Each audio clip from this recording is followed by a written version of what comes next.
Hi friends. ఈ మధ్య కాలంలో చాలామంది మోసపోతున్నారు. అది ఏ విధంగా అంటే చాలామందికి తెలియదు. ఇప్పుడు మీరు టీవీ బాగా చేయించిన, వాషింగ్ మిషన్ బాగా చేయించిన, ఫ్రిడ్జ్ మంచి చేయించిన, చేయించినా ఆఖరికి మీరు బండి సర్వీసింగ్ ఇచ్చినా కానీ ప్రతి దగ్గర మనం మోసపోతున్నాం. ఇది మాత్రం నిజము. ప్రతి దగ్గర మనం మోసపోతున్నాం. ఫర్ శాంపుల్గా ఇది తీసుకోండి. మీరు బైక్ సర్వీసింగ్ ఇచ్చారనుకోండి. సర్వీసింగ్ ఇచ్చినాక ఏమవుతుందంటే మనం సర్వీసింగ్ ఇస్తాం. వాడు ఏమంటాడు, నువ్వు సాయంత్రం రాపో, లేకుంటే రేపు రాపో, ఇలా కాదు. ఒకవేళ అయ్యే సిచ్యువేషన్ ఉన్నా కానీ వాడు చేయడు. ఎందుకు చేయడు అంటే అసలు లాజిక్ ఏంటంటే, మీరు ఉన్నప్పుడు వాడు వాషింగ్ అంటే సర్వీసింగ్ అయితే అస్సలు చేయడు. వాషింగ్ చేస్తాడు. మీరు బండికి వాషింగ్ చేయమంటే వాషింగ్ చేస్తాడు కాబట్టి దానికి ఏం పడదు. కానీ సర్వీసింగ్ చేయమని మేము కూడా అస్సలు సర్వీసింగ్ చేయడు. మీరు బయటకు కొని మేము లోపల చేస్తామంటాడు.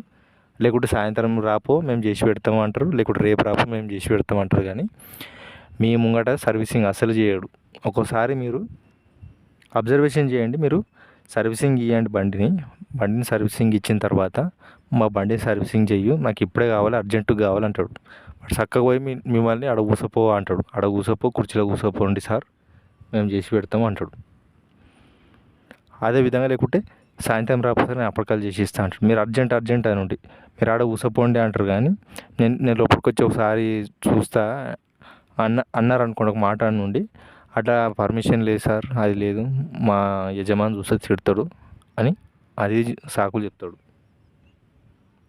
ఇంకో విషయం ఏంటంటే ఫ్రెండ్స్, సర్వీసింగ్ చేసేటప్పుడు చాలా మోసాలు ఉంటాయి. మెయిన్గా ఏంటంటే ఇందులో మనము ఫర్ ఎగ్జాంపుల్ కొన్ని బ్రాండెడ్ కంపెనీలు ఉన్నాయి కదా, కొన్ని ఆల్రెడీ బైక్లకు సంబంధించి మీకు తెలుసు కదా, ఆ విషయం మనం చెప్పొద్దు ఎందుకంటే యూట్యూబ్లో ఆ కంపెనీలు ఏం చేస్తాయి అంటే, మనం కంపెనీకి సంబంధించి సర్వీసింగ్ సెంటర్ కాబట్టి అందులో పోతాం కదా, వాడు మనకు కుచ్చు టోపీ పెడతాడు. మీరు దాంట్లో ఇచ్చేదానికంటే బయట ఇచ్చింది చాలా బెటర్. ఎందుకు ఇన్లు ఇవ్వద్దు అంటే అది మీ ఇష్టం మీద ఆధారపడి ఉంటుంది. మళ్ళీ నేను ఇవ్వద్దు కదా అన్నట్టు మీరు ఇవ్వలేరు అనుకోండి, అది మీ ఇష్టము. కాకపోతే మనం ఏదైతే కంపెనీ నుంచి సర్వీసింగ్ సెంటర్లు ఉంటాయో ఆ సర్వీసింగ్ సెంటర్లో చాలా మోసం ఉంటుంది. అది ఏ విధంగా మోసం ఉంటుంది అంటే,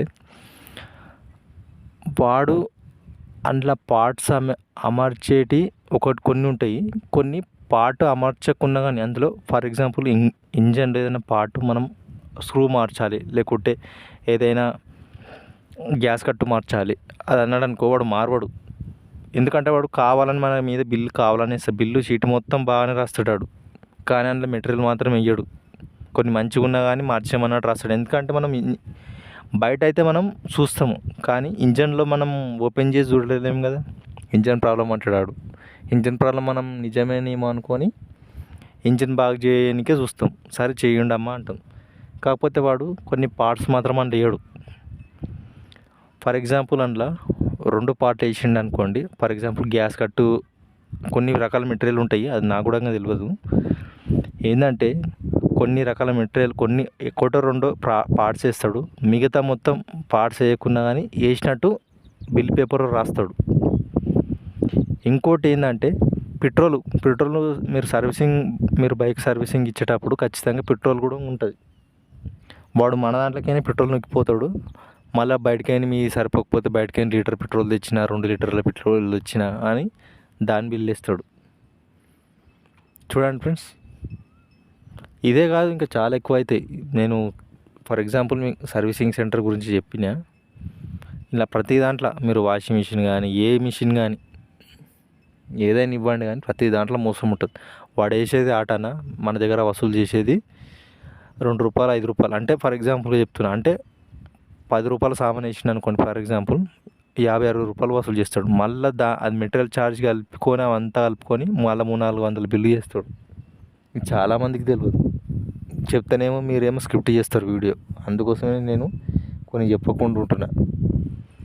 ఫ్రెండ్స్, ఈ వీడియో మీకు నచ్చిందనుకుంటున్నాను. ఈ వీడియో నచ్చితే లైక్ చేయండి, షేర్ చేయండి, తప్పకుండా సబ్స్క్రైబ్ చేయండి. థ్యాంక్ యూ అమ్మ, థ్యాంక్ యూ.